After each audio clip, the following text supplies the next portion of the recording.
Hi, I just wanted to interrupt our regular video to say hello to all our new friends.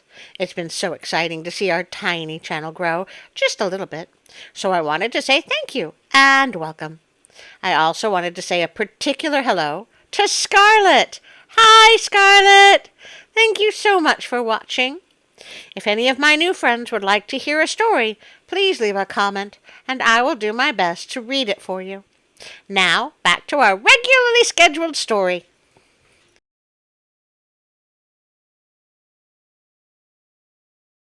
Hello again, friends. Welcome to the last story of Spooky Month. And quite the month it has been, too. But we're going to finish this off with a little bit of a lighter tale. This story is mostly credited as Irish, although some of my sources said Scottish. I'm sure my favorite Tag can set us straight. Teresa asked for the story, and I looked for it.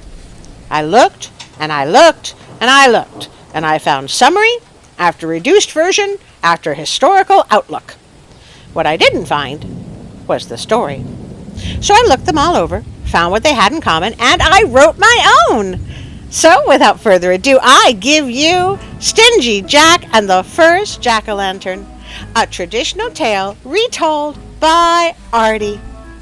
Did you know the first jack-o'-lanterns were carved from turnips? Of course, today, pumpkins are all the rage, but the very first one was a turnip. Hi. Hi, Artie. Oh, hi, Larry. What is it? Are you allowed to read a story you wrote yourself? Well, I don't see why not. Yeah, but who's going to make fun of it? React to it. Okay, Larry, I heard those quotes. No need to make fun of it. It's perfect. Yeah, yep, sure. I'll just hang out here in case you need me. You see, long ago in Ireland, there was a blacksmith named Jack. Stingy Jack, he was called, and he was known for his evil ways. So is he evil or just cheap? Is he the kind of Halloween Scrooge or more like a Halloween Jack Benny? Well, first of all, no one under the age of 50 will get the Jack Benny reference. And second, just listen to the story. Right, I'm listening. So horrible was the man that his name came to be known by the devil himself. Well, old Nick needed to meet a man like that, and he went up to find Stingy Jack in a tavern. Well, the two got to drinking and talking and built up quite a tale between them. When they were done, the devil told Jack to pay the bill, but Stingy Jack was not about to part with a penny. So, being a cunning one, he bartered with the devil. Well, that is just a terrible idea. I tell you, my friend, said Jack, if you be willing to become a coin so I can pay this tab, I'd be willing to give you my soul. And that is a worse idea. Well, Stingy Jack's black soul was just the sort of thing that old Nick loved best, so he agreed. But that old devil was tricked, for no sooner was he a coin, but Jack scooped him up and put the coin in his pocket right next to a silver cross. Why was Jack carrying a silver cross? Seems a bit out of character for him. Did he know he'd be meeting the devil? Well, as you all know, the cross is the sign of the person the devil wants least to meet. And silver makes it all the worse. So trapped he was.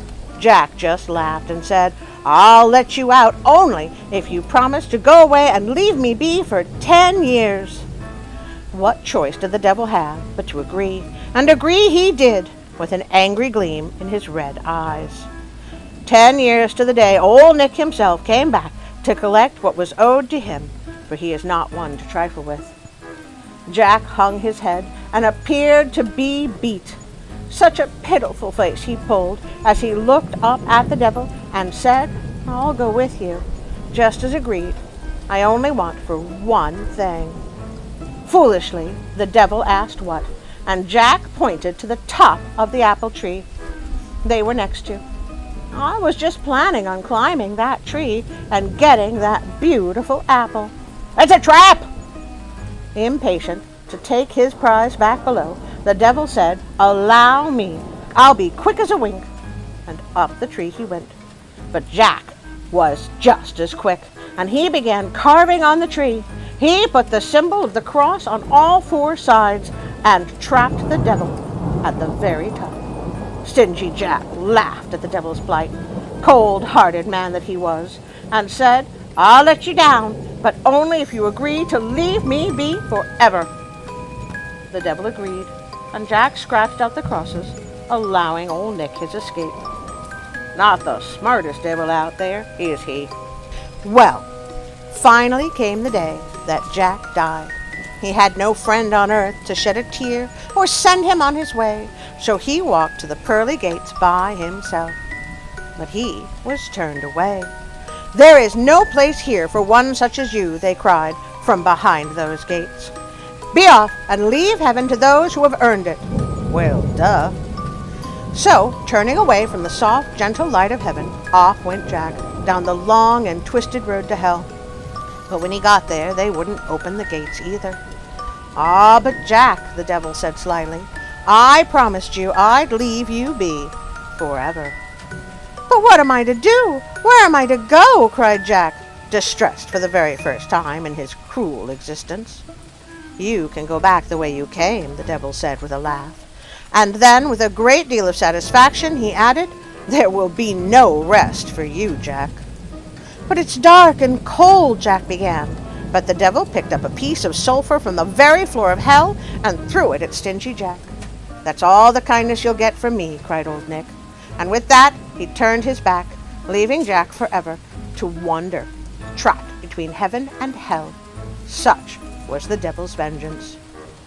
Well, I guess he's gonna have to limbo.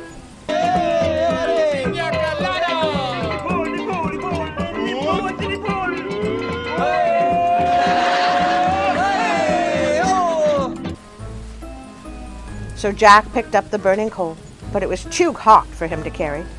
A funny thing, though, Jack had always been fond of turnips, and so he always carried one on him, even now. He took the turnip out of his pocket and carved out a small hole in the turnip to put the hot ember into. Turnips, as you know, are not very big, and Jack might have scraped the sides a bit while he was carving. So as the small piece of hell burned brightly from inside, the turnip looked for all the world like a face. From then on, Jack roamed the earth, welcome in neither heaven nor hell, with only his eerie turnip as company. They say he wanders even still, trying to persuade those from following his wicked ways, and treating those like him to the scare of their lives with his unique lantern. Jack's lantern, known now as a jack-o'-lantern. I'll see what you did there. Well, did you like the story, Larry? Yep, I really did. It was fun, and it didn't end up with the cameraman trying to kill me. Hello, Larry. Ah! Oh gosh, that's time. I gotta go. Goodbye, Larry. Well, if you're still with me, it's time I asked you to like, share, and subscribe. Please also leave a comment or feel free to request a winter holiday story. I would like to thank pixabay.com for the images and sounds and music and vectors and, well, everything they have there. It sure helps out my tiny channel. If you would like to support me on Patreon, Instagram, or Facebook, there are links in the description below. And don't forget the notification bell, so you'll know when I put out a new video, almost always on Sundays, except when it's Saturday. And of course, I couldn't do this without you, your input, your requests, your friendship. I cannot thank you enough. And now a special thank you for my Patreon friends. I better go check on Larry.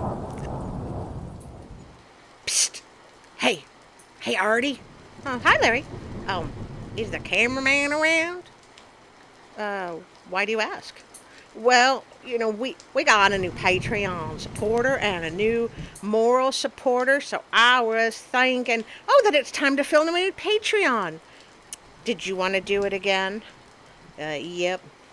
But, maybe we don't need to tell the cameraman. Larry, we would need the cameraman to film it. Yeah, I guess that's true, but maybe you could protect me? Anyway, we wanted to give a big old loving and heartfelt thank you to Robinson and Ida and Darren and Teresa, and Bree Journey, and wait, what? What did you just say? Oh, I figured it was somebody's name, so you was just mispronouncing it the way you always do. Thanks for that, Larry. Oh, you are very welcome, Artie. And Karen and William and my friends Josh, Colleen, and Callum and Celeste and Artie's mom and HW and Bernie and Mike from Japan and now also Kyla. And for moral support, we have Darla and also Alicia. You know, by joining our Patreon friends, you get access to bloopers and pictures that are done by the cameraman, and also more images of Rosie and Tiger. Artie, what are you doing? Oh, nothing. We're doing nothing. You don't have to come in here. Maybe you should say goodbye. Artie? Say goodbye, Larry. Goodbye, Larry.